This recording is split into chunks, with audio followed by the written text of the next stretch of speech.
எதிர்கட்சி தலைவராக இருக்கும் பொழுது மட்டும்தான் தமிழகத்துடைய முதல்வர் அண்ணன் ஸ்டாலின் அவர்களுக்கு மக்களின் மீது, அரசு ஊழியர்களின் மீது ஆசை வருகிறது, மரியாதை வருகிறது. என்றைக்கு அவர் எதிர்கட்சியில் இருந்து அவர் ஆளுங்கட்சியாக மாறிவிடுகிறாரோ அன்றைக்கு அத்தனை வாக்குறுதிகளையும் காற்றில் பறக்க விட்டு விடுகிறார் என்று சொல்லி ஒரு அறிக்கையை தந்திருக்கிறார்கள். என்ன காவல்துறை காலையில விழித்துக் கொண்டு அனுமதி தந்ததனால் இது சென்னை போராட்டமாக இருந்தது இல்லை என்று சொன்னால் தமிழகம் முழுவதும் சாலைகளை மறித்து ஒரு மாபெரும் போராட்டத்தை நாங்கள் நடத்துவதற்கு தயாராக இருந்தோம்.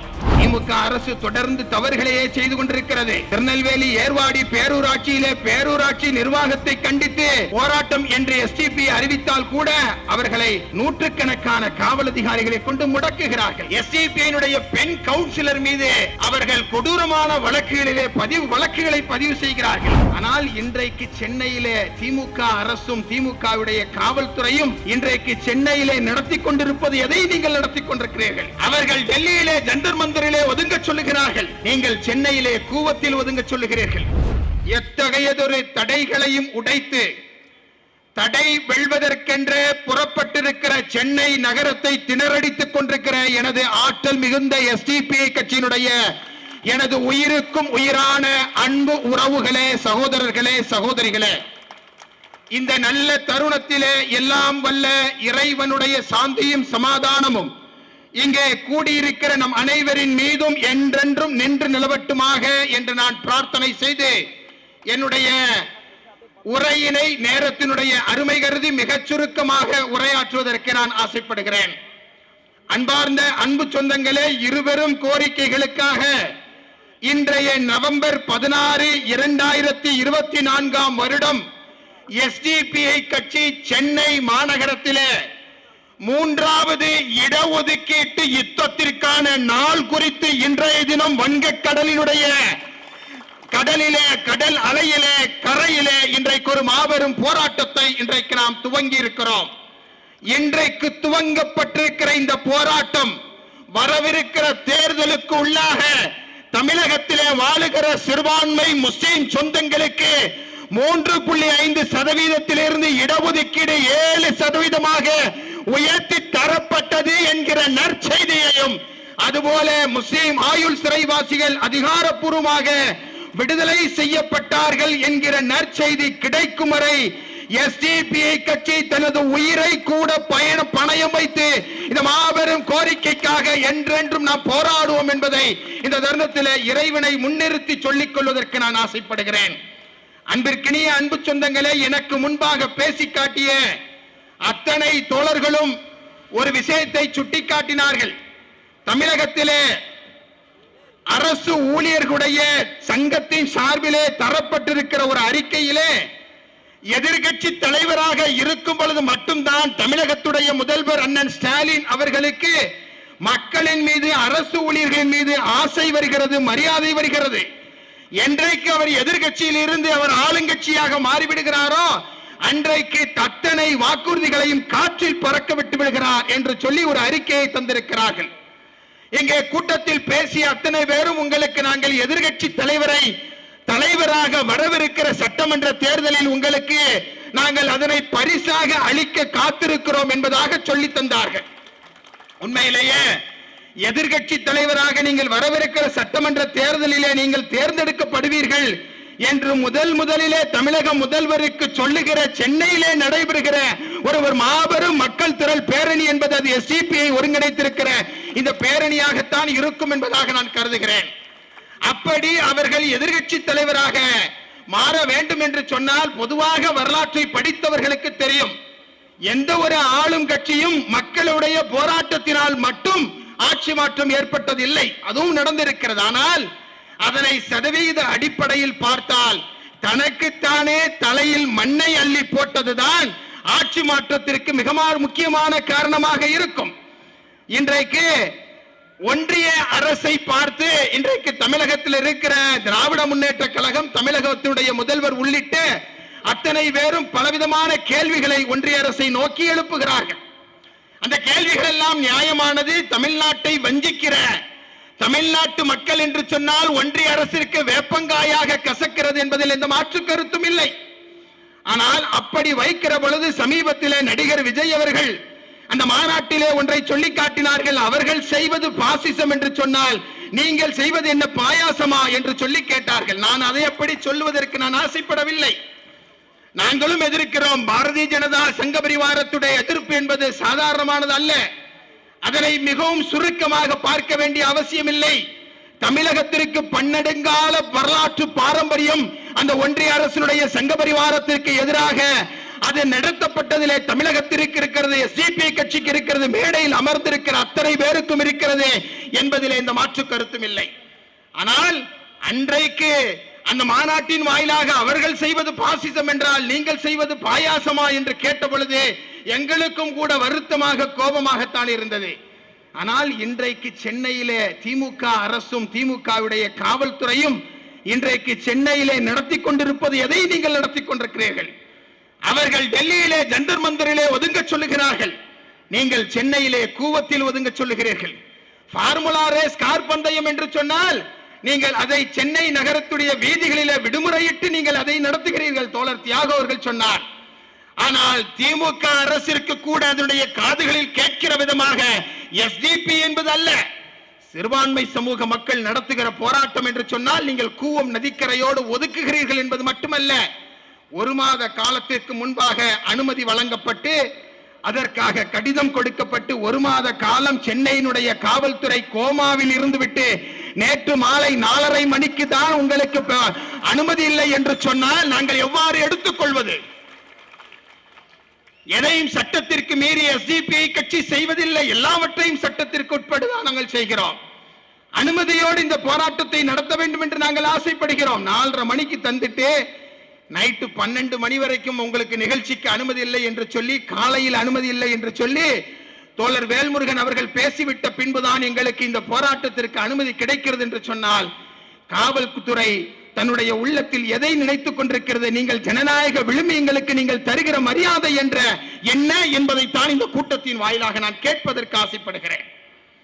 அன்பிற்கினிய அன்பு சொந்தங்களே, சிறுபான்மை சமூக மக்கள் என்று இவர்களை ஒடுக்கி விடலாம், அடக்கி விடலாம், காவல்துறை அவர்களை கைது செய்து விடலாம் என்று நினைக்கிறார்கள். தமிழ்நாட்டிலே 2019, 18, 19 ஆண்டுகளிலே ஏறத்தாழ 22,000 போராட்டங்கள் நடந்தது என்று சொல்லி இந்திய வரலாற்றிலே போராட்டத்தினுடைய மணிமுகடமாக இருந்தது தமிழ்நாடு. அந்த போராட்டத்திலே மைல்கல்லாக இருந்தது எஸ்டிபி என்பதை தோழர் அவர்கள் சொன்னதை போல போராடியே பழக்கப்பட்டவர்கள். நீங்கள் கைது செய்வதாக இருந்தாலும் சரி, சிறையை நிரப்புவதாக இருந்தாலும் சரி, எங்களுக்கு எல்லாம் ஒன்றுதான் என்று சொல்லி இன்றைக்கு படை பரிவாரத்தோடு எங்களுக்கு எங்களுடைய குழந்தைகளோடு இன்றைக்கு துணிமணிகளோடு தான் இன்றைக்கு நாங்கள் போராட்டத்திற்கு நாங்கள் வந்திருக்கிறோம். என்ன காவல்துறை காலையில விழித்துக் கொண்டு அனுமதி தந்ததனால் இது சென்னை போராட்டமாக இருந்தது. இல்லை என்று சொன்னால் தமிழகம் முழுவதும் சாலைகளை மறித்து ஒரு மாபெரும் போராட்டத்தை நாங்கள் நடத்துவதற்கு தயாராக இருந்தோம். ஏன்? இடஒதுக்கீடு என்பது அது நீங்கள் எங்களுக்கு வழங்குகிற சலுகை அல்ல, மாறாக அது எங்களது பிறப்புரிமை, அவர் பர்த் ரைட்ஸ் என்று சொல்லி நாங்கள் முழங்குகின்ற காரணத்தினால் தான் இன்றைக்கு உங்களிடத்திலே நான் கோரிக்கை வைத்துக் கொண்டிருக்கிறோம். திமுக அரசு தொடர்ந்து தவறுகளையே செய்து கொண்டிருக்கிறது. திருநெல்வேலி ஏர்வாடி பேரூராட்சியிலே பேரூராட்சி நிர்வாகத்தை கண்டித்து போராட்டம் என்று எஸ்டிபி அறிவித்தால் கூட அவர்களை நூற்றுக்கணக்கான காவல் அதிகாரிகளை கொண்டு முடக்குகிறார்கள். எஸ்டிபியினுடைய பெண் கவுன்சிலர் மீது அவர்கள் கொடூரமான வழக்குகளை பதிவு செய்கிறார்கள். விமன் இந்தியா மூவ்மெண்ட் ராமநாதபுரத்திலே ஒரு போராட்டத்தை நடத்துகிறது என்று சொன்னால் அதை கண்டு அச்சப்படுகிறார்கள். தமிழ்நாட்டிலே எங்காவது போராட்டம் என்று எழுந்துவிட்டால் திமுக அரசிற்கும் திமுகவுடைய காவல்துறைக்கும் மிகப்பெரிய அச்சம் வந்து விடுகிறது என்று சொன்னால் என்ன அர்த்தம்? அரண்டவன் கண்ணுக்கு இருண்டதெல்லாம் பேய் என்று சொல்வதை போல உங்களுக்கு எல்லாவற்றையும் கண்டு பயம் வந்துவிட்டது. இந்த பயத்திற்கும் மோடி, அமித்ஷா அங்கே பயந்து கொண்டு இருப்பதற்கு எந்த வித்தியாசமும் இல்லை. அவர்களும் மக்களை கண்டுதான் அஞ்சுகிறார்கள். நீங்களும் மக்களை கண்டு, மக்கள் பிரதிநிதிகளை கண்டு அஞ்சுகிறீர்கள் என்றால் என்ன வித்தியாசம் என்பதை இப்பொழுது நீங்கள் உணர்ந்து கொள்ள வேண்டிய தேவை இருக்கிறது. 3.5% இடஒதுக்கீட்டையோ 26 முஸ்லிம் ஆயுள் சிறைவாசிகளை அதிகாரப்பூர்வமாக விடுதலை செய்து விட்டாலோ தோழர் திருமுருகன் சொல்வதை போல என்ன ஆட்சி மாற்றமா வந்துவிட போகிறது? அதிகாரிகள் எங்களிடத்திலே சொல்லுகிறார்கள், அதிகாரத்தினுடைய மேல்மட்டம் இதை விரும்பவில்லை என்று சொல்லுகிறார்கள். யார் மேல்மட்டம், யார் கீழ்மட்டம்? உங்களை மேல்மட்டமாக வைத்து இன்றைக்கு அழகு பார்த்து கொண்டிருப்பவர்கள் இன்றைக்கு எனக்கு முன்பாக இருக்கிற சிறுபான்மை சமூகத்து சொந்தங்கள். எனவே எங்களது குரல்களுக்கு உரிமை தாருங்கள், நாங்கள் அழுவதற்கு உரிமை தாருங்கள் என்று நாங்கள் கேட்டு நிற்கிறோம். சச்சார் கமிஷனுடைய அறிக்கையின் அடிப்படையில் 3.5 7ஆக மாற்றித்தாருங்கள் என்று கேட்கிறோம். சச்சார் கமிஷன் என்ன சொன்னது? 3.5% இடஒதுக்கீடு தமிழ்நாட்டிலே 2007 அமல்படுத்தப்பட்ட முன்பு சச்சார் கமிட்டி இந்தியாவிலே வாழுகிற சிறுபான்மை முஸ்லிம் சமூகத்து சொந்தங்கள் தாழ்த்தப்பட்டவர்களை விட மிக மோசமாக இந்தியாவிலே வாழுகிறார்கள் என்று சொன்னது. தாழ்த்தப்பட்டவர்கள் மிக மோசமாக தாழ்த்தப்பட்டவர் சகோதரர்களை விட முஸ்லிம்கள் வாழ்கிறார்கள். அவர்களும் அப்படி வாழக்கூடாது, முஸ்லிம்களும் அப்படி வாழக்கூடாது, எல்லோருக்கும் ஒரு சமத்துவமான வாழ்க்கை வேண்டும் என்று சொல்லிதான் எஸ்டிபி கட்சி இன்றைக்கு 3.5 7ஆக உயர்த்தி தாருங்கள் என்று நாங்கள் கோரிக்கை ஆர்ப்பாட்டத்தை பேரணியை நாங்கள் நடத்தி கொண்டிருக்கிறோம்.